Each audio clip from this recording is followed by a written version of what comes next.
ഒരുമിച്ച് പാടട്ടെ, ശ്രുതിക്കട്ടെ. ഹല്ലേലൂയ ഹല്ലേലൂയ ഹല്ലേലൂയ ഹല്ലേലൂയ യേശുവേ ഹല്ലേലൂയ പ്രാണപ്രിയ പ്രാണപ്രിയ ചങ്ങിലെ ചോരനെ വീണ്ടെടുത്തവനെ വീണ്ടെടുത്തു പ്രാണപ്രിയൻ തന്റെ ചങ്ങിലെ ചോരയായി എന്നെയും വീണ്ടെടുത്തു. നന്ദി യേശുവേ നന്ദി യേശുവേ നീ ചെയ്ത നന്മകൾ ഒരായിരം നന്ദി. നന്ദി യേശുവേ നിനക്ക് നന്ദി യേശുവേ നീ ചെയ്ത നന്മകൾ ഒരായിരം നന്ദി. മക്കളെ, നമ്മുടെ പരസ്പരമുള്ള ക്രിസ്തുവിനെ മുന്നിൽ കണ്ടുകൊണ്ടും മുൻനിർത്തിക്കൊണ്ടും കേന്ദ്രീകരിച്ചുകൊണ്ടും നിങ്ങളുടെ ജീവിത വ്യാപാരങ്ങളെ നിങ്ങളെ പുനഃക്രമീകരിക്കുന്നത് സുവിശേഷ വിഹിതമായ രക്ഷയുടെ വീണ്ടെടുപ്പിൻ്റെ ലേക്ക് നിങ്ങൾ പ്രവേശിക്കുന്നതിന് തുല്യമാണ്. എന്ന് വെച്ച് കഴിഞ്ഞാൽ ജീവിത രീതിയുടെ ഓരോ കാര്യങ്ങളിലും ആത്യന്തിക ലക്ഷ്യം എന്തായിരിക്കണം? ക്രിസ്തുവായിരിക്കണം എല്ലാ വിഷയങ്ങളുടെ മേലും. അപ്പം നമ്മൾ ആകുന്നിടത്തോളം എല്ലാവരും സമാധാനം വർദ്ധിക്കണേ. എന്താണ്? വർദ്ധിച്ചുകൊണ്ട് വിശുദ്ധിക്ക് വേണ്ടി പരിശ്രമിക്കുവേൻ.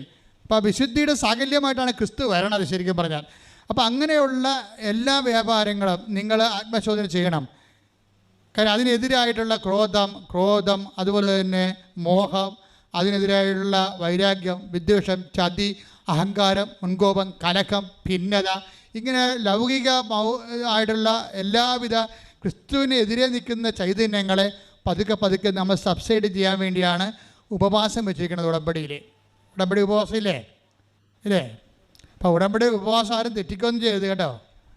ആയാലും ഉപവാസം തന്നെയാണ്.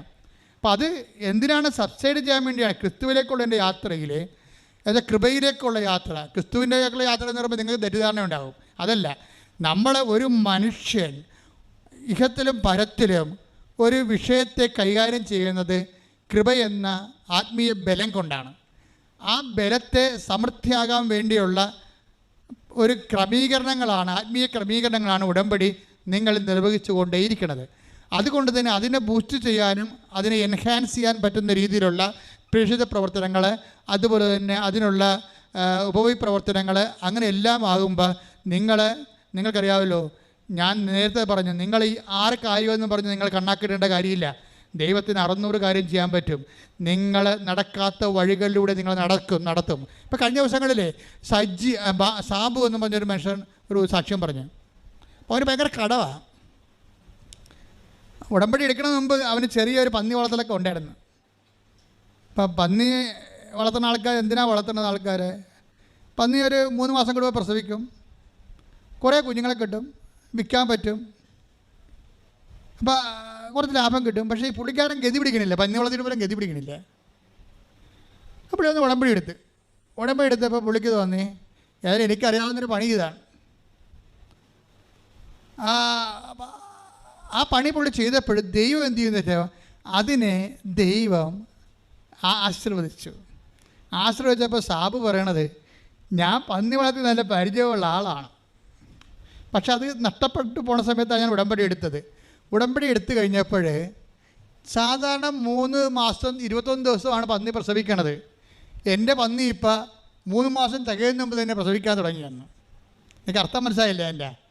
എന്ന് വെച്ചാൽ കഴിഞ്ഞാൽ വരുമാനം കൂട്ടാൻ വേണ്ടി ദൈവം പ്രത്യേകമായ അതിൻ്റെ ജനുസ് തന്നെ മാറ്റിക്കളയുകയാണ്. ആ പന്നിയുടെ ജനുസില്ല, അത് മാറ്റിയിട്ട് പറയുകയാണ് 20 കുഞ്ഞിന് പകരം 40 കുഞ്ഞിനാണ് ഈ സാധനം പ്രസവിക്കണമെന്ന്. സമയം കുറച്ച് കുഞ്ഞുങ്ങളുടെ എണ്ണം കൂട്ടി കൊടുത്തു. ദൈവത്തിന് എങ്ങനെ നിങ്ങളെ രക്ഷിക്കാൻ പറ്റൂ? ദൈവത്തിന് നിങ്ങളുടെ ഇൻറ്റൻഷൻ വെച്ചുകൊണ്ട് എണ്ണി പിടിക്കരുത്. നിങ്ങളുടെ നിലനിൽപ്പ് തറയിൽ നിന്നുകൊണ്ട് തന്നെ നിങ്ങളുടെ അധ്വാനത്തെ നിങ്ങളുടെ ചിന്തയ്ക്ക് അതീതമായി നിങ്ങൾ വർദ്ധിപ്പിച്ചുകൊണ്ട് ദൈവത്തെ നിങ്ങളെ നിലനിർത്താൻ പറ്റും. ആ സാബു ഒരു ദിവസം ഇവിടെ ഭയങ്കര സങ്കടം. എന്താ കാര്യം? വലിയ ശനിയാഴ്ച പുള്ളി വന്നത്, ഉടമ്പടി പുതുക്കാൻ വേണ്ടി വന്നതേ. ആളെ കരകയറി വന്നപ്പോൾ ഉടമ്പടി പുതുക്കുന്നതിനെക്കുറിച്ച് ഓർത്ത് പുള്ളി വന്നപ്പോൾ വലിയ ശനിയാഴ്ചയായി പോയി. ഇപ്പോൾ ഇവിടെ ഇല്ലല്ല. അത് പുള്ളി ധ്യാനം കൂടി ആ പ്രാവശ്യത്തെ ധ്യാനം കൂടില്ലെന്ന് തോന്നുന്നത്. വലിയ ശനിയാഴ്ച ഇവിടെ വന്നപ്പോൾ കൃപാസനം പൂട്ടിക്കാനല്ല, ആൾക്കാർ കയറി മൗനമായി പ്രാർത്ഥിക്കുന്നു. ഉടമ്പടി ശുശ്രൂഷ ഒന്നുമില്ല. അപ്പോൾ ഭയങ്കര സങ്കടമായി. അമ്മയെ കാണാൻ വന്നിട്ട് കാണാതെ പോകേണ്ട അവസ്ഥ വന്നില്ല എന്ന് പറഞ്ഞില്ല, സങ്കടപ്പെട്ടില്ല. പെട്ടെന്ന് ഒരു മുല്ലപ്പൂ മണം ഇങ്ങനെ കയറി ചുഴന്ന് നിന്ന്. നമ്മൾ പറയണതെല്ലാം ഇങ്ങനെ മുഴുവനും ഈ ഭിത്തിക്ക് മുഴുവൻ മാതാവിൻ്റെ ചെയ് വെച്ചിരിക്കുക. നിൻ്റെ ദീർഘനിശ്വാസം വരെ ഇങ്ങനെ സക്ക് ചെയ്ത് പിടിക്കും. എന്നിട്ട് നേരെ നിനക്ക് മനസ്സിലാകുന്ന ഭാഷയിൽ നിന്നോട് സംസാരിക്കും. എനിക്ക് മനസ്സിലായിരിക്കണത് ഈ പ്രസൻസാണ് ഉടമ്പടിയുടെ ഏറ്റവും വലുത്. എന്നുവെച്ചാൽ ദൈവം നിങ്ങളെപ്പോഴും നിങ്ങളുടെ വീട്, കല്യാണം, PR, പെൻഷൻ എന്ന് പറഞ്ഞ് കാറിക്കൂപ്പി നടക്കാതെ പ്രസൻസിന് വേണ്ടി ഒന്ന് മാറ്റിപ്പിടിക്കണം നല്ലതായിരിക്കും. എന്ന് വെച്ച് കഴിഞ്ഞാൽ, കർത്താവേ നിൻ്റെ സാന്നിധ്യം ഞാൻ കൊതിക്കുന്നു. ഒന്ന് പ്രാർത്ഥിച്ച് നെഞ്ചത്ത് കൈവച്ച് പ്രാർത്ഥിച്ച്, കർത്താവേ, അമ്മേ പരിശുദ്ധമ്മേ, എന്റെ ഉടമ്പടി ജീവിതത്തിലൂടെ അമ്മയുടെയും ഈശോയുടെയും സാന്നിധ്യവും അനുഭവിക്കുവാൻ എന്നെ സാക്ഷിയാക്കണം. അങ്ങനെ സാന്നിധ്യത്തിന്റെ സാക്ഷിയാക്കി എന്നെ വളർത്തണം.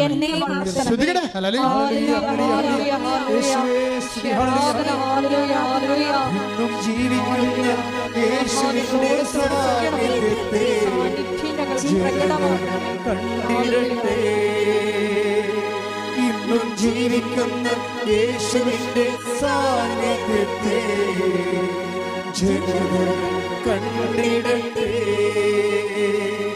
കർത്താവിന്റെ കരബലം പൂർണ്ണമായി ബലപ്പെടും. അത്ഭുതങ്ങൾ സംഭവിക്കട്ടെ. കർത്താവിന്റെ കരബലം പൂർണ്ണമായി വെളിപ്പെടും. അടയാളങ്ങൾ സംഭവിക്കട്ടെ. പരിശുദ്ധ പരമദിവ്യകാരുണ്യത്തിന് ആരാധനയും സ്തുതിയും പുകഴ്ചയും ഉണ്ടായിരിക്കട്ടെ. പരിശുദ്ധ പരമദിവ്യകാരുണ്യത്തിന് ആരാധനയും സ്തുതിയും പുകഴ്ചയും ഉണ്ടായിരിക്കട്ടെ. പരിശുദ്ധ പരമദിവ്യകാരുണ്യത്തിന് ആരാധനയും സ്തുതിയും പുകഴ്ചയും ഉണ്ടായിരിക്കട്ടെ. എൻ്റെ പ്രിയപ്പെട്ടവരെ, ഇതാണ് അതായത് നിങ്ങളെ ദൈവത്തിൻ്റെ സാന്നിധ്യത്തിന്. ഇപ്പം നമ്മൾ മോളുടെ ജോസ്മിയുടെ കാര്യം പറഞ്ഞില്ലേ, ജോസ്മി ഇവിടെ വരുമ്പോൾ ഉടമ്പടി എടുക്കാൻ വരുമ്പോൾ എങ്ങനെയാണ് ജോസ്മിയുടെ ഒരു കിഡ്നി മുറിച്ച് കളഞ്ഞു ഇല്ലേ? പിന്നെ എന്താ ഡോക്ടർ പറഞ്ഞത്? മൂത്രസഞ്ചിയിൽ കുടലരിഞ്ഞിട്ട് മൂത്രസഞ്ചി വെച്ച് പിടിപ്പിക്കണമെന്ന് പറഞ്ഞു. അപ്പോൾ ഭയങ്കര ഡ്രാസ്റ്റിക്കായിട്ട് ലാസ്റ്റ് മൂമെൻ്റ് ആയിട്ട് പോവുകയാണ്. അപ്പോൾ ജോസ്മിക്ക് എന്താ സംഭവിച്ചത്? അവിടെ സാന്നിധ്യമാവുന്നത്. അവൾ ഇവിടെ വന്ന് ഉടമ്പടി എടുത്ത് ചീട്ട് മേടിച്ച് അൾത്താരെ വന്ന് എൻ്റെ ഈ ചീട്ട് തന്ന് ഞാൻ ചീട്ട് കൊണ്ടുപോയി മാതാവിൻ്റെ അടുത്ത് കൊടുത്ത് തിരിച്ചു വന്ന് ഇവളുടെ തലയെ കൈവച്ചപ്പോൾ അവൾ പറയുന്നത് കറണ്ട് അടിക്കണ പോലെ ശക്തിയിലേക്ക് അടിച്ചെന്നാണ്. അതെന്ന് പറയണത് നമ്മൾക്ക് ഈ ബൈബിളിൽ പറഞ്ഞിരിക്കുന്ന എല്ലാ കാര്യങ്ങളും. പിന്നെ ജോസ്മിയുടെ സാക്ഷി നിങ്ങൾ കേൾക്കണം, ഒന്നുകൂടി കേൾക്കണം എല്ലായിരിക്കും. അവളുടെ ബ്ലാഡർ ശരിയായി, അവളുടെ കിഡ്നി ശരിയായി, അവളുടെ വയറുവേദന മാറി, എല്ലാം. ഇപ്പോൾ ദൈവത്തിനൊരു സെക്കൻഡ് മതി. നിങ്ങൾ ഓരോ പത്രം കൊടുത്താൽ ശരിയാവുക, ദൈവം തരുക. അപ്പോൾ ദൈവത്തിന് എന്തെങ്കിലും കൊടുത്താൽ നമ്മൾ തിരിച്ചെന്ത് വാങ്ങിക്കാൻ വേണ്ടി ഉടമ്പെടുക്കണ പോലെയാണ് നിങ്ങൾ ഇങ്ങനെ കുറേ വാദപ്പനിക്കാരുണ്ട് ഉടമ്പെടുത്തിരിക്കണത്. ഇങ്ങനെ എന്താ വാദപ്പനിക്കാരെന്ന് വെച്ച് കഴിഞ്ഞാൽ ആത്മാവായിട്ട് അവർ വാദപ്പനി, അവരുടെ ആത്മാവത്തിൽ ദൈവത്തോട് ഇങ്ങനെ ബാർഗൈൻ ചെയ്ത് അങ്ങനെയല്ല. നിങ്ങൾ ചെയ്യുമ്പോൾ ഉടമ്പടിയിൽ ദൈവത്തിൻ്റെ സാന്നിധ്യമാണ് ലക്ഷ്യം വെക്കേണ്ടത്. ദൈവ സാന്നിധ്യം വന്നാൽ എല്ലാ വിഷയങ്ങൾക്കും തീർപ്പാകും. അതിന് ഞാൻ ആദ്യം പറഞ്ഞാണ് ചെയ്യേണ്ടത്. എന്താ ചെയ്യേണ്ടത്? ഈ ഭൗമാകർഷണവും ദൈവാകർഷണവും ഉണ്ടാകും സബ്ജക്റ്റിന്. ദൈവാകർഷണമുള്ള സബ്ജക്റ്റുകളുടെ എണ്ണം കൂട്ടണം. എന്ന് വെച്ച് കഴിഞ്ഞാൽ ദൈവത്തിൻ്റെ പോർഷൻ ഉറപ്പ് വരുത്തുക. ഇപ്പം നിങ്ങൾക്കൊരു കുഞ്ഞിനെ തന്നാൽ നീ പറയണം, ഈ കുഞ്ഞിനെ കർത്താവിൻ്റെ പ്രീതികരമായ കുഞ്ഞായിട്ട് ഞാൻ വളർത്തും. ഈ കുഞ്ഞു വഴി ഞാൻ മുമ്പത്തേക്കാൾ നല്ല സ്വഭാവമുള്ള വ്യക്തിയായിട്ട് മാറും. എൻ്റെ അമ്മായിയമ്മയോട് ഞാൻ മിണ്ടണില്ല, നാത്തുമാരോട് മിണ്ടണില്ല, ഭർത്താവുമായിട്ടും മിണ്ടണില്ല. അപ്പോൾ വല്ല വഴക്കുണ്ടാകും. അപ്പോൾ ഇങ്ങനെയുള്ള എല്ലാ സ്വഭാവങ്ങളും ചിലരെ അനുഗ്രഹിച്ച് കഴിയുമ്പോൾ ചെളി കുറുകിയിരിക്കുന്ന ചെളിയിൽ സൂര്യൻ അടിക്കണ പോലെ ഇരിക്കും. നിങ്ങൾ അനുഗ്രഹത്തിൻ്റെ റിസപ്റ്റിവിറ്റിയിൽ നിങ്ങളൊരു മെഴുകാകനാണ് നിങ്ങൾക്ക് നല്ലത്. കർത്താവിന് അറിയണം മെഴുക എങ്ങനെയാണ്. സൂര്യനെ ഉദിച്ച് കഴിഞ്ഞാൽ വെയിലടിച്ച് കഴിഞ്ഞാൽ അത് ഉരുകും. ചെളിയാണെങ്കിൽ കട്ടിപിടിക്കും. നിങ്ങൾക്കൊരു കുഞ്ഞിനെ തന്നാൽ പിന്നെ കുഞ്ഞിനെ ഭർത്താവിനെ കൊണ്ട് പോലും എടുപ്പിക്കത്തില്ല, അമ്മനെ കൊണ്ട് എടുപ്പിക്കത്തില്ല, അതിൻ്റെ പേരിൽ പള്ളിയിൽ പോകത്തില്ല, കുടുംബപ്രാർത്ഥനയ്ക്ക് വന്നിരിക്കത്തില്ല. കുടുംബപ്രാർത്ഥന ഇരിക്കുന്ന സമയത്തായിരിക്കും നിങ്ങൾ കൊച്ചിന് പാല് കൊടുക്കണത്. പലർക്കും വല്ലതും പറയാൻ പറ്റുമോ? കൊച്ചിന് പാല് കൊടുക്കേണ്ടതല്ലേ? ഇവളെന്താ ചെയ്യണമെന്ന് വെച്ച് കഴിഞ്ഞാൽ കുടുംബ പ്രാർത്ഥനയ്ക്ക് ഈ പണ്ടാരം ഇരിക്കുകയാണ്, കൊച്ചിനെ പിടിച്ചുകൊണ്ടിരിക്കുകയാണ്, ഇങ്ങനെ ഒരു 1/2 വയസ്സുള്ള കൊച്ചിനെ പിടിച്ചുകൊണ്ടിരിക്കുകയാണ്. ഇത് വായിട്ട് നോക്കി ഇങ്ങനെ ചത്തയുടെ വീട്ടിൽ മരിച്ചിരിക്കണ പോലെ ഇങ്ങനെ രൂപത്തിൽ നോക്കിയിരിക്കും. എന്നിട്ട് ഇവിടെ ന്യൂട്രായിട്ട് കുഞ്ഞിൻ്റെ ഒരു കള്ള് വെച്ച് കൊടുക്കും. അപ്പോൾ കുഞ്ഞേ എനിക്ക് അതൊക്കെ അല്ലേ.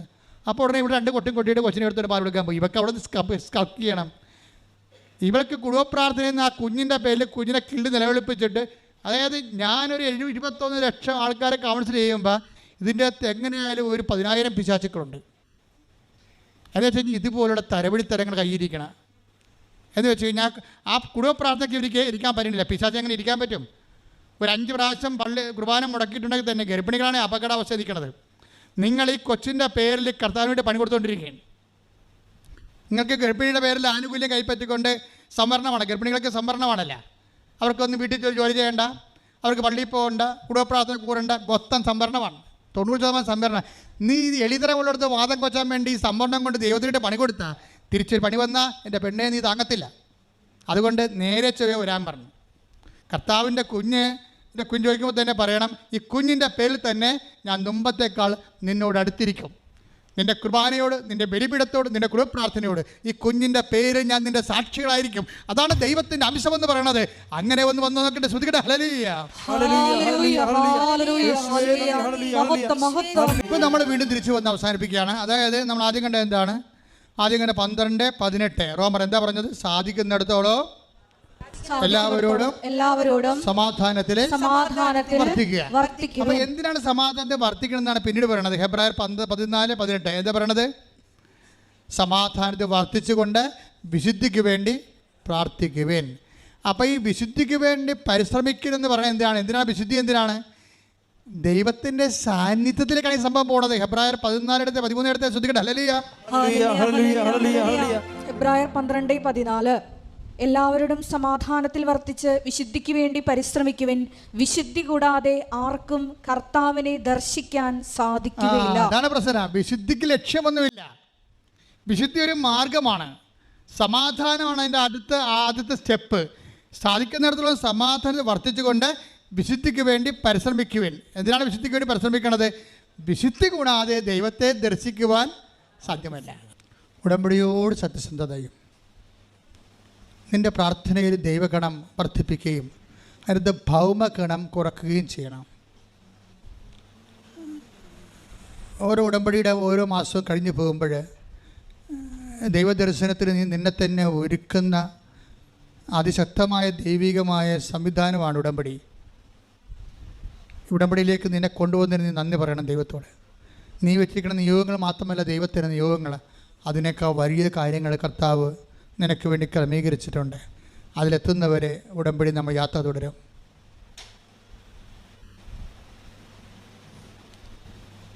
യാത്രയ്ക്ക് ഒരു അന്ത്യമില്ല, നിനക്കറിയാമല്ലോ. നമ്മുടെ യാത്രയും നമ്മുടെ ഓട്ടവും ഒക്കെ, നമ്മുടെ ഓട്ടം വട്ടത്തിലല്ല കേട്ടോ, നീളത്തിലാണേ. ഇപ്പോൾ ഒളിമ്പിക്സിൻ്റെ കാലത്ത് നമ്മളെപ്പോഴും നോക്കുമ്പോൾ ആൾക്കാർ വട്ടത്തിൽ ഓടണം കാണാം. ഈ ഭൂമി കിടന്ന് മനുഷ്യനെ വട്ടത്തിൽ ഓടാനേ പറ്റത്തുള്ളൂ. ഈ ഭൂമിയിലുള്ള മനുഷ്യൻ ക്രിസ്തു വരെ എല്ലാം വട്ടത്തിൽ തന്നെ ഓടിക്കൊണ്ടിരുന്നത്. ഓടിയ പാട്ടിൽ തന്നെ പിന്നെയും വന്നെത്തും. അതാണ് ട്രാക്ക് എന്ന് പറയുന്നത്. പക്ഷേ ക്രിസ്തു ആ വട്ടത്തിൽ നിന്ന് ചാൽ മാറ്റിയിട്ട് നിത്യത വരെ ഓടാനുള്ള വഴി തുറന്നു തന്നു. ഉടമ്പടി നിന്നെ നിത്യതയിലേക്ക് എത്തിക്കും. ഞാൻ ഈ ദിവസങ്ങളിൽ ഈ ഒളിമ്പിക്സിൻ്റെയൊക്കെ പത്തം കണ്ടപ്പോൾ എൻ്റെ മനസ്സിൽ പെടും ചിരി വന്നു. മനുഷ്യൻ വട്ടത്തിൽ കിടന്ന് ഓടണം. അപ്പോൾ എൻ്റെ മനസ്സിൽ വന്ന് ഓന്തോടിയ വെയിൽ വരെ, മനുഷ്യനോടിയ ഒളിമ്പിക്സ് വരെ, അത്രേ ഉള്ളൂ. പക്ഷേ ഒരു വിശ്വാസി ഓടിയാൽ അങ്ങനെ ഒരു ആ നിത്യത വരെ ഓടും. കൈയടിച്ച് ശ്രദ്ധിക്കട്ടെ. ഹല്ലേലൂയ. എന്തെങ്കിലും കാര്യങ്ങൾ ദൈവത്തിൻ്റെ ഉടമ്പടിയിൽ നിൻ്റെ വിഷയത്തിന് പറ്റുന്ന രീതിയിൽ ദൈവം തന്നില്ല എന്ന് നിനക്ക് തോന്നിയാൽ ഉടനെ നീ അതൊരു പോളിസിയാക്കണം. ആ ഫണ്ട് മുഴുവൻ പോളിസിയാക്കണം. നിത്യതയിൽ റീഫണ്ട് ചെയ്യാൻ പറ്റുന്ന രീതിയിൽ ദൈവത്തിന് തിരിച്ച് സമർപ്പിക്കണം. കേൾക്കപ്പെടാത്ത പ്രാർത്ഥനകൾ ഒരിക്കലും കേൾക്കപ്പെടുന്നില്ല എന്നല്ല ബൈബിൾ പറയണത്. അത് കേൾക്കുന്ന ദൈവത്തിൻ്റെ കാലം ദൈവം നിനക്കായി കരുതി വെച്ചിട്ടുണ്ട്. കൈയടിക്കട്ടെ.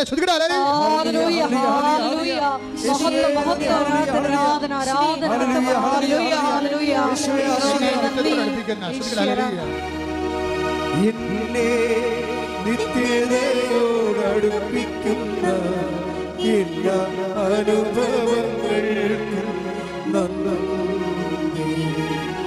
എന്നെ നല്ല ശിക്ഷയാക്കിടുന്ന എല്ലാ കുരിശുകൾക്കും നാഥാ നന്ദി. എല്ലാ തോൽവികൾക്കും നാഥാ നന്ദി.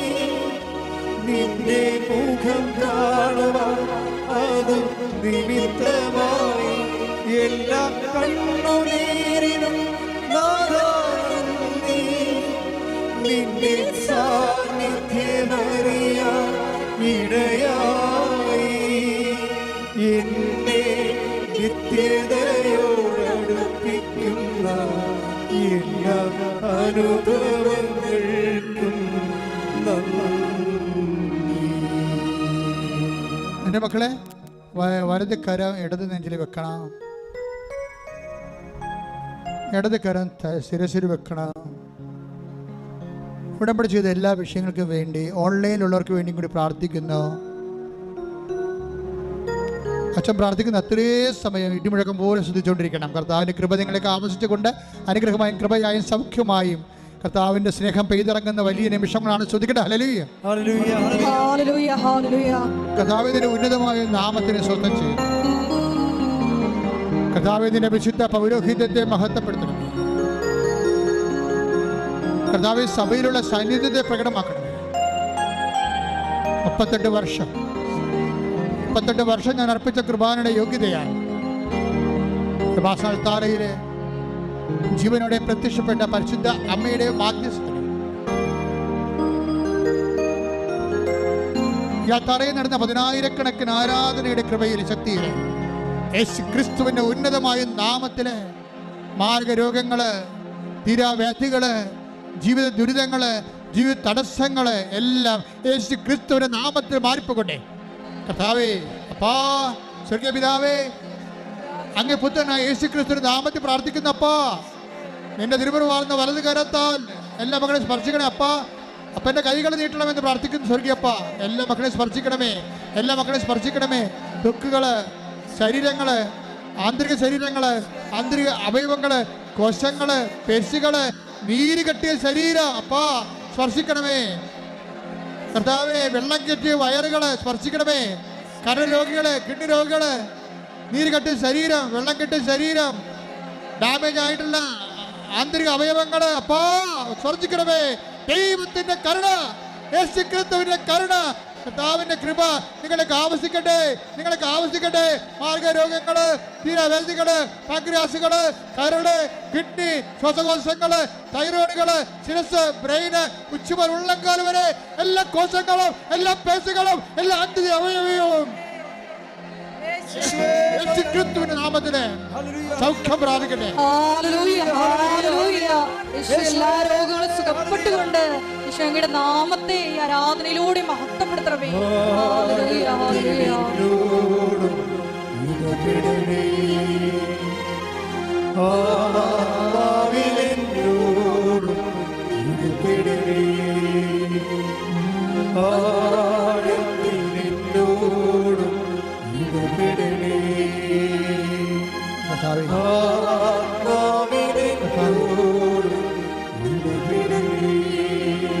ഉദരരോഗങ്ങളെ സ്പർശിക്കണമേ കർത്താവ്, ഉദരരോഗങ്ങളെ സ്പർശിക്കണമേ കർത്താവ്.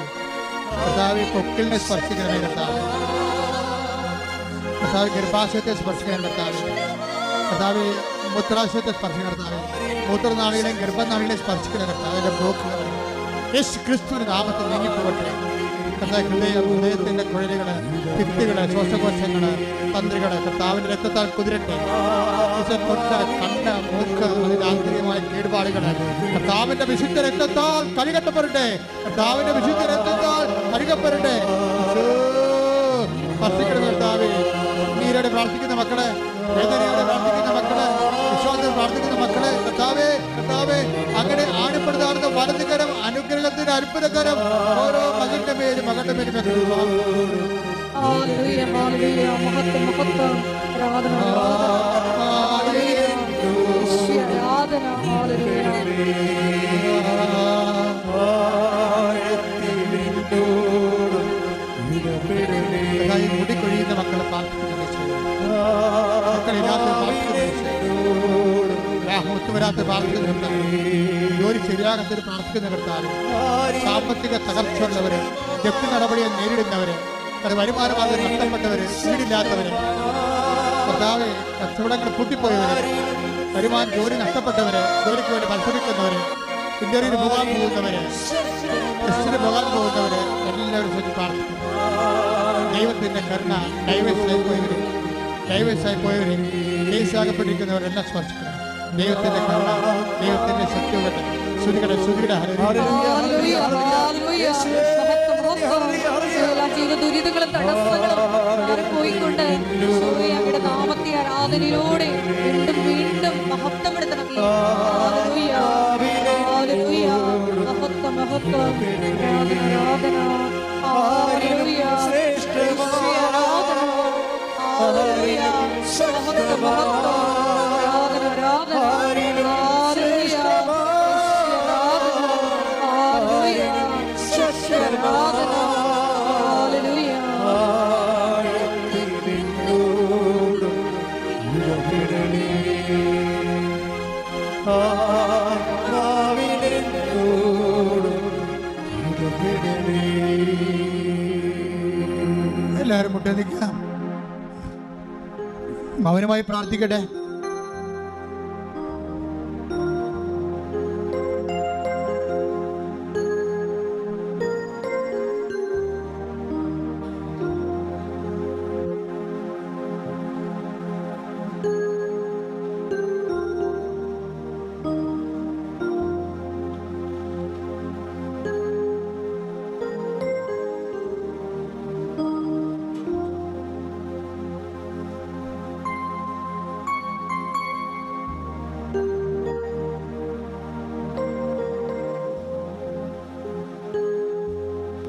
ഇപ്പോൾ സമാപന ആശീർവാദം സ്വീകരിക്കാം. ശിരസ് നമിച്ച് ആശീർവാദം സ്വീകരിക്കുക.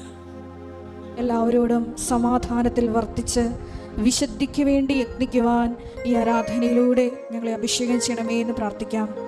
ഈശോയെ, നിന്റെ തിരഞ്ഞെടുക്കപ്പെട്ട സാക്ഷിഗണത്തിലേക്ക് ഞങ്ങളെയും ചേർക്കണമേ എന്ന് ഞങ്ങൾ ഒരു നിമിഷം പ്രാർത്ഥിക്കുന്നു.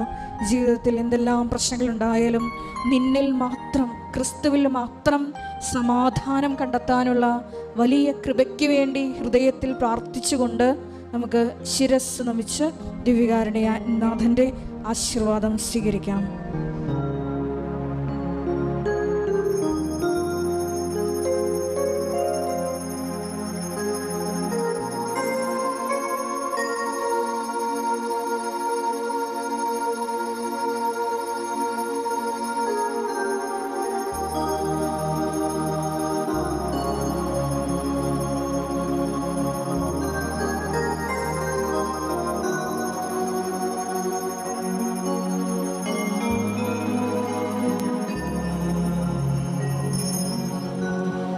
പരിശുദ്ധ പരമമാ ദിവ്യകാരുണ്യമേ, എന്നും എന്നും അങ്ങേയ്ക്കാരാധന. പരിശുദ്ധ പരമമാ ദിവ്യകാരുണ്യമേ, എന്നും എന്നും അങ്ങേയ്ക്കാരാധന. പരിശുദ്ധ പരമമാ ദിവ്യകാരുണ്യമേ, എന്നും എന്നും അങ്ങേയ്ക്കാരാധന. ആവേ ആവേ ആവേ മരിയ, ആവേ ആവേ ആവേ മരിയ. എൻ്റെ പേര് അതുൽ ജോർജ്. ഞാൻ വരുന്നത് വയനാട്. ഞാൻ സെൻറ്റ് മേരീസ് എറണാകുളം ഇടവകാംഗമാണ്. ഞാൻ ഉടമ്പടി എടുത്തത് എൻ്റെ ഫസ്റ്റത്തേന്ന് വെച്ചാൽ എനിക്ക് UK പോകാനുള്ള കാര്യത്തിന് വേണ്ടിയിട്ടാണ്. ഞാൻ ആദ്യം ഓൺലൈൻ ഉടമ്പടി എടുത്തത് 2022 ഏപ്രിൽ മാസമാണ്. അപ്പം ഞാൻ ഉടമ്പടി എടുത്തപ്പം ഞാൻ മാതാവിനോട് ഒരൊറ്റ കാര്യം മാത്രമേ പറഞ്ഞിട്ടുണ്ടായിരുന്നുള്ളൂ. മാതാവേ, എനിക്ക് ലാസ്റ്റ് വരെ പോകാൻ വേണ്ടി പറ്റുവാണെങ്കിൽ മാത്രം എനിക്ക് നീ ഇത് തന്നാൽ മതിയെന്ന് ഞാൻ പറഞ്ഞിട്ടുണ്ടായിരുന്നു. അങ്ങനെ ഞാൻ എൻ്റെ ഓൺലൈൻ ഉടമ്പടി എടുത്തു. പിന്നെ എനിക്കൊന്ന് ഇൻ്റർവ്യൂ ആയിരുന്നു. ഞാൻ എൻ്റെ ഇൻ്റർവ്യൂ പാസ്സായി. ഇൻ്റർവ്യൂ പാസ്സായതിന് ശേഷമാണ് ഞാൻ എഡ്യൂക്കേഷൻ ലോൺ വെച്ചിട്ട് പോകാനാണ് ഞാൻ നോക്കിയത്. പക്ഷേ എന്താണെന്ന് വെച്ചാൽ ഞാൻ എഡ്യൂക്കേഷൻ ലോൺ എടുക്കാൻ വേണ്ടി ചെന്ന് കഴിഞ്ഞപ്പം ഒരു പ്രശ്നം പറ്റിയത് എന്താണെന്ന് വെച്ചാൽ എനിക്ക് സിബിൽ സ്കോർ കുറവായിരുന്നു. അപ്പോൾ ഞാനൊരു 2-3 ബാങ്കിൽ കൂടെ ഞാൻ കയറി നടന്നായിരുന്നു. അപ്പോൾ അവർ പറഞ്ഞത് സിബിൽ സ്കോർ കുറവായതുകൊണ്ട് നിങ്ങൾക്ക് ലോൺ തരാൻ പറ്റില്ല എന്ന് തന്നെ പറഞ്ഞു. ആ ഒരു അവസരത്തിലാണ് എൻ്റെ ഒരു കസിൻ പറഞ്ഞിട്ട് ഞാൻ നമ്മുടെ മൈനോറിറ്റി ഡെവലപ്മെൻറ്റ് ഫിനാൻസ് കോർപ്പറേഷൻ്റെ ലോണിന് വേണ്ടിയിട്ട് അപേക്ഷിച്ചത്. അങ്ങനെ ആ ലോൺ അപേക്ഷിച്ച് കഴിഞ്ഞപ്പോൾ ലോണിന് വേണ്ടി അപേക്ഷിച്ചു, ലോൺ പാസ്സായി. പക്ഷേ എൻ്റെ ലോൺ എൻ്റെ കൈ കിട്ടണമെങ്കിൽ എനിക്ക് ഏകദേശം 1 മാസം താമസം ഉണ്ടായിരുന്നു. പക്ഷേ 1 മാസം താമസം ഉണ്ടെങ്കിലും എനിക്ക് ജൂൺ 10-ാം തീയതി ആയപ്പോഴേക്കും എൻ്റെ യൂണിവേഴ്സിറ്റി ഫീസിൻ്റെ 60% അടയ്ക്കണമായിരുന്നു. അപ്പം യൂണിവേഴ്സിറ്റി ഫീസിൻ്റെ 60% അടയ്ക്കണമെന്ന് വെച്ചാൽ എൻ്റെ കയ്യിൽ ഒരു 100 രൂപ പോലും എൻ്റെ കയ്യിലെടുക്കാനില്ലായിരുന്നു. കാരണം നമ്മളെന്ന് വെച്ചാൽ ഒരു ആവറേജ് ഫാമിലി ആയിരുന്നു. പക്ഷേ എൻ്റെ കയ്യിലുണ്ടായിരുന്ന ഒരു മുതൽക്കൂട്ട് എന്ന് പറഞ്ഞു കഴിഞ്ഞാൽ എനിക്ക് ദൈവത്തിലുള്ള വിശ്വാസം ഉണ്ടായിരുന്നു. പിന്നെ എനിക്ക് UK പോകണമെന്നുള്ള അതിയായ ആഗ്രഹം ഉണ്ടായിരുന്നു. ഞാൻ മാതാവിനോട് പറഞ്ഞു, മാതാവ് എനിക്ക് എങ്ങനെയെങ്കിലും എനിക്ക് പോകണം എന്ന് ഞാൻ അതിയായിട്ട് മാതാവിനോട് പ്രാർത്ഥിച്ചു. അങ്ങനെ ജൂൺ 7-ാം തീയതി ഞാൻ പറഞ്ഞു എൻ്റെ ഒരു 100 രൂപ പോലും എടുക്കാനില്ല എന്ന് ഞാൻ പറഞ്ഞായിരുന്നു. അങ്ങനെ ജൂൺ 7-ാം തീയതി ഒരു വൈകുന്നേരം ആയപ്പോൾ ഞാൻ ഒട്ടും വിചാരിക്കാതെ പല വ്യക്തികളിൽ നിന്നും പൈസ സ്വരൂപിച്ചിട്ട് എനിക്ക് ജൂൺ 7-ാം തീയതി വൈകുന്നേരം ആയപ്പോൾ എനിക്ക് 7.5 ലക്ഷം രൂപ എൻ്റെ കയ്യിൽ വന്നു. അതായത് തലേദിവസം വരെ ഞാൻ എൻ്റെ അലമാര തുറന്നു നോക്കിയപ്പോൾ ഒരു 100 രൂപ എടുക്കാനില്ലാത്തൊരു സാഹചര്യമായിരുന്നു. പിറ്റേ ദിവസം ആയപ്പോഴേക്കും ഒരു 7.5 ലക്ഷം രൂപ. എനിക്കറിയത്തില്ല അത് ഇവിടെ നിന്നൊക്കെയാണ് വന്നത്, ആരൊക്കെയാണ് എന്നെ സഹായിച്ചതെന്ന്. എനിക്കിപ്പോഴും ഞാൻ ഒട്ടും പ്രതീക്ഷിക്കാത്ത പല വ്യക്തികളായിരുന്നു എന്നെ അതിനുവേണ്ടി സഹായിച്ചത്. അങ്ങനെ ഞാൻ എൻ്റെ യൂണിവേഴ്സിറ്റി ഫീസ് അടച്ചു. പിന്നെ ഒരു പ്രശ്നം എന്താണെന്ന് വെച്ച് കഴിഞ്ഞാൽ ഞാൻ യൂണിവേഴ്സിറ്റി ഫീസ് അടച്ചു. നമുക്ക് ആദ്യം കണ്ടീഷൻ ഓഫർ ലെറ്റർ ആയിരിക്കും വരിക. നമ്മുടെ ഫീസൊക്കെ അടച്ചതിന് ശേഷം അത് അൺകണ്ടീഷണൽ ഓഫർ ലെറ്റർ ആയിട്ട് മാറണം. കാരണം ഞാനിങ്ങനെ അടച്ചു 1.5 മാസം കഴിഞ്ഞു, എൻ്റെ അൺകണ്ടീഷണൽ ഓഫർ ലെറ്റർ വരുന്നില്ല. ആ സമയത്ത് എൻ്റെ ഓൺലൈൻ ഉടമ്പടിയുടെ 90 ദിവസം കഴിയുകയും ചെയ്തു. ഞാൻ ഇവിടെ വന്നിട്ട് ജൂലൈ 5-ാം തീയതി ഉടമ്പടി എടുക്കുകയും ചെയ്തു. ഞാൻ ഇവിടുന്ന് ജൂലൈ 5-ാം തീയതി ഉടമ്പടി എടുത്തു, പോയി. പിറ്റേ ദിവസം 6-ാം തീയതി വൈകുന്നേരം ആയപ്പോഴേക്കും എൻ്റെ അൺകണ്ടീഷണൽ ഓഫർ ലെറ്റർ എനിക്ക് കിട്ടി. അങ്ങനെ എൻ്റെ അൺകണ്ടീഷണൽ ഓഫർ ലെറ്റർ എനിക്ക് കിട്ടി. പിന്നെ അടുത്തൊരു പ്രശ്നം എന്ന് വെച്ച് കഴിഞ്ഞാൽ എനിക്ക് ക്യാഷ് റിക്വസ്റ്റ് കൊടുക്കണമായിരുന്നു. ഞാൻ ക്യാഷ് റിക്വസ്റ്റ് കൊടുത്തു. അപ്പോൾ അതിൻ്റെ ഉള്ളിൽ എന്ന് വെച്ച് കഴിഞ്ഞാൽ പിന്നെ അടുത്തത് അതിനുള്ളിൽ ഓരോ നമ്മുടെ സർട്ടിഫിക്കറ്റൊക്കെ നമ്മൾ അപ്ലോഡ് ചെയ്തു. ഓരോരോ സർട്ടിഫിക്കറ്റ് നമ്മൾ അപ്ലോഡ് ചെയ്യണം. അതിനിടയ്ക്ക് നമുക്കൊരു ഫിനാൻഷ്യൽ ഡോക്യുമെൻറ്റ്സ്, അതായത് നമ്മുടെ ഫീസിൻ്റെ ബാക്കി പൈസയും നമ്മുടെ ലിവിങ് എക്സ്പെൻസും കൂടി കാണിക്കണം. അങ്ങനെ ഫീസിൻ്റെ ബാക്കി പൈസ ലിവിങ് എക്സ്പെൻസും കൂടി കാണിക്കാൻ വേണ്ടി നമുക്കൊരു തേർഡ് പാർട്ടി ആയിരിക്കും ചെയ്തു തരുന്നത്. കാരണം ഞാൻ മുഴുവൻ പൈസ ലോൺ എടുത്ത് പോകാത്തതുകൊണ്ട്. അങ്ങനെ ഞാൻ പലരുമായിട്ട് ബന്ധപ്പെട്ടെങ്കിലും എന്ത് സംഭവിച്ചു എന്ന് വെച്ച് കഴിഞ്ഞാൽ ഇവരുമായിട്ട് ബന്ധപ്പെട്ട് കഴിഞ്ഞാലും എനിക്കെന്താകുന്നില്ല, ഒരു കമ്മ്യൂണിക്കേഷൻ്റെ ഒരു ഗ്യാപ്പ് വരികയാണ്. കാരണം ഓൾറെഡി ബാങ്കുകൾ ഒക്കെ ഫില്ലായി, ആരും ചെയ്ത് കൊടുക്കുന്നില്ല എന്ന് പറഞ്ഞു. അങ്ങനെ 1-2 ആഴ്ച കഴിഞ്ഞു. 25-ാം തീയതി എൻ്റെ ഫൈനൽ ഡേറ്റാണ് ക്യാഷിലേക്ക് എൻ്റെ ഡോക്യുമെൻറ്റ്സ് അപ്ലോഡ് ചെയ്യേണ്ടത്.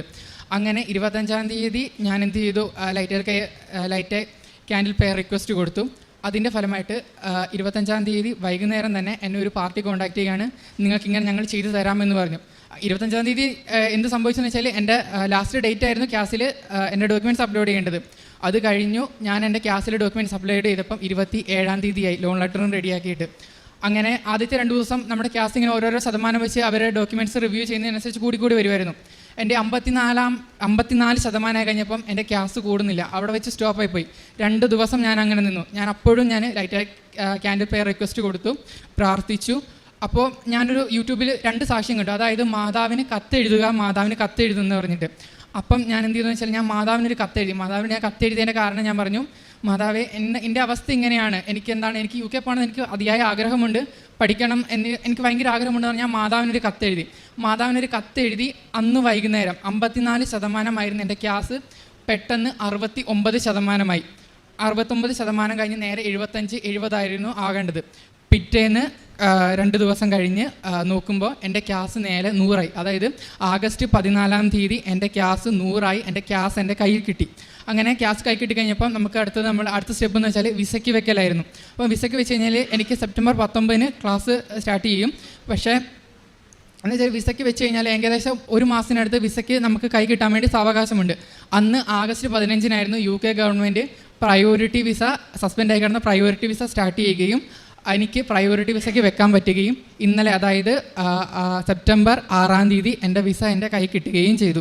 പിന്നെ എനിക്ക് വേറൊരു പ്രശ്നം ഉണ്ടായിരുന്നു വെച്ചാൽ, ഇപ്പം ഞാൻ ക്യാസിൻ്റെ കാര്യമൊക്കെ പറഞ്ഞു. പിന്നെ ഞാൻ വേറൊരു നിയോഗം വെച്ചതെന്ന് വെച്ച് കഴിഞ്ഞാൽ, ഞങ്ങൾക്കൊരു ഉപജീവന മാർഗ്ഗം തുടങ്ങാൻ വേണ്ടിയിട്ടായിരുന്നു. അപ്പോൾ ഞാൻ പറഞ്ഞു, ഞങ്ങൾക്ക് ആദ്യം സിബിൽ സ്കോർ കുറവായിരുന്നു എന്ന് പറഞ്ഞല്ലോ.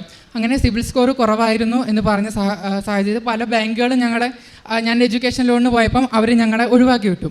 പക്ഷേ ഞങ്ങൾക്കെന്ന് വെച്ചാൽ പെട്ടെന്നൊരു ദിവസം നമ്മുടെ ഒരു കോർപ്പറേറ്റ് ബാങ്കിൽ നിന്ന് വിളിച്ചിട്ട് പറയാണ്, നിങ്ങൾക്കൊരു ലോൺ തരാം, നിങ്ങൾ ടെൻഷൻ അടിക്കേണ്ട, സിബിൽ സ്കോറൊന്നും ഞങ്ങൾക്കൊരു പ്രശ്നമല്ല എന്ന് പറഞ്ഞു. അതിൻ്റെ ഫലമായിട്ട് ഞങ്ങൾക്കൊരു 2 ലക്ഷം രൂപയ്ക്ക് അടുത്ത് കിട്ടുകയും പിന്നെ അതിൽ ഒരു ചെറിയൊരു എന്തെങ്കിലും ഒരു ഉപജീവന മാർഗ്ഗം തുടങ്ങാൻ വേണ്ടി ഞങ്ങൾക്ക് അതിനുവേണ്ടി കൃപ ലഭിക്കുകയും ചെയ്തു. അമ്മ മാതാവ് വഴി എനിക്ക് നല്ല എല്ലാ അനുഗ്രഹത്തിനും ദൈവത്തിനും 1000 നന്ദി പറയുന്നു.